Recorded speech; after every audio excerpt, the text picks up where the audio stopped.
country.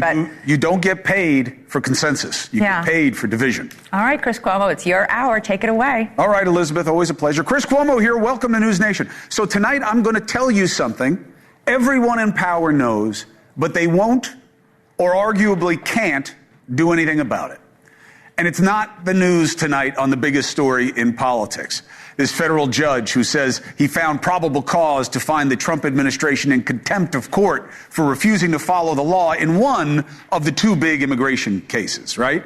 You have this one case, which is where Trump is using this arcane law, the Alien and Enemies Act, to call illegal entrance an invading force of terrorists from Venezuela. That's one. In the other case, the Garcia case, and there could be a contempt ruling coming there as well, we see all these new crumbs that the guy is a bad hombre, while Democrats go to El Salvador to get him back.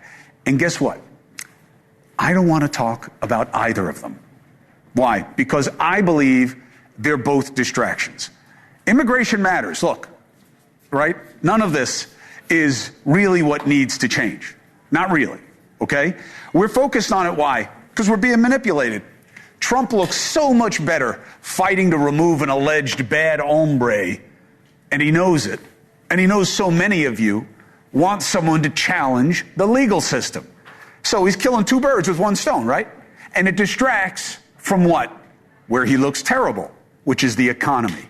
The market fallout is growing. You saw all the red today. The Fed chair now echoing the consensus in the corporate and Wall Street spaces that Trump's tariff moves are doing more harm than good. And the media, let's be honest, we're fine to bounce around because we're looking for clicks and views too. This is a business, news business. Here's the thing. Trump should stick to what is actually his problem right now, because he's scratching at the surface of the greatest unspoken truth in American life, the topic both parties avoid, and what the real power structure is all about. Not transports, not bad hombres, not even reproductive rights, not racial profiling, not democracy dying. The real elephant in the room, the real them versus us. I say Trump is scratching at it because he was when he said, if Wall Street doesn't like the tariffs, if that's what it will take to get production of high-paying jobs back here, too bad. Ooh, that was good. But then his tax policy didn't send that same message, nor did the breaks he's given donors and a bunch of other things. But then you heard the ring of truth again, Bernie and AOC scratching at it with the news that they have a new word for the real power structure in our society, the oligarchs, and why it is that they are getting Trump-sized crowds and raising record money from small donors. Problem with them is they're socialists and capitalism matters in America. So here is the real story, the real problem, the real thing that should unite us against a real them. China is being sold to you as the enemy, right? The disease. I say they are just as much a symptom.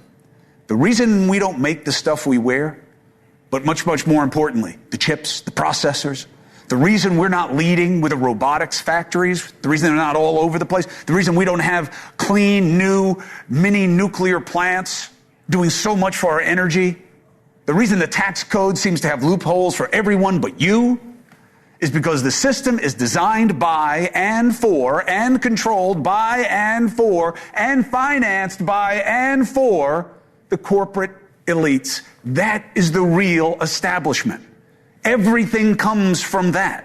That's why China is on top. That's why our politics is all about money and dominated by two parties that are constantly dividing us on side issues and trumped up culture wars. It is all done to keep us away from the real problem. Those guys on stage with Trump, the big dollar donors for the Democrats in Silicon Valley and other major industries, they all went to China for what? Cheap labor, no environmental concerns, no labor safety standards. Most of them come from where? The middle class. And then they not only turned their back on it, but they totally screwed it over. And this is not some hot take. It is data. In 1970, the middle class in this country earned 60% of the income. The rich, 30%. China was the 8th largest economy. America was first. Then came the big bad year, 2001.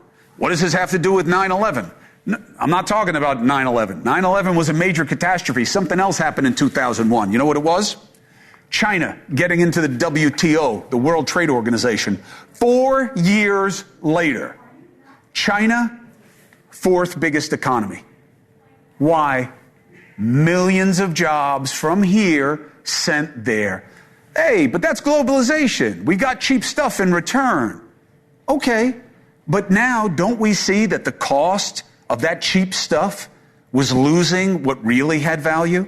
High-paying jobs for millions of middle-class folk. We traded cheap sneakers for the ability to afford a home, to pay for an education, to build a dream. You think it's a coincidence that after that we saw a spike in folks on Medicaid? You think it's a coincidence that after that credit card offerings and rates jumped? Look at what happened by 2020. The middle class only earned 40% of the income and the rich earned 50%. What changed? I just told you what changed. The system. That's globalization. No, it was a choice. And the rich here made it for the rest of us. And they made out like never before at the expense of the middle class. They did this, and they should pay for it. If you want to sell here, if you want access to the #1 consumer market in the history of creation, you should make here, you should hire here, you should pay here. Certainly a hell of a lot more than you do right now. Trump wants a tax cut? Okay. Cut it for the middle class. Increase taxes on the top. Yeah, I'm talking about me, but I'm not the problem. I'm a high wage earner, but my pay is all income tax. It's not hidden in equity and capital gains or other loopholes. No one makes this the focus. And even when they do, they're renegades, like Bernie. And his remedies and rhetoric attack capitalism, and that's silly. Trump has a chance to be about this. That's why I kept saying his stated goals of making what we want and need right here are admirable. But tariffs are just one tool, and he is arguably not using it well. Well, he had to do something, I agree, but that doesn't mean that anything will make a positive difference. He needs to take away all the advantages China was allowed by America's power establishment in exchange for cheap stuff for us. But what did they get? Many, many, many billions in profits for the few at the expense of the many. If I'm wrong, then why is the number of billionaires with a B in America growing faster than any other socioeconomic group? Did you know that? Google it. And guess what? They ain't making the money here. If Trump or the Democrats want to claim the populist mantle, you cannot give the same people who raped us a tax cut. In 1970, the 400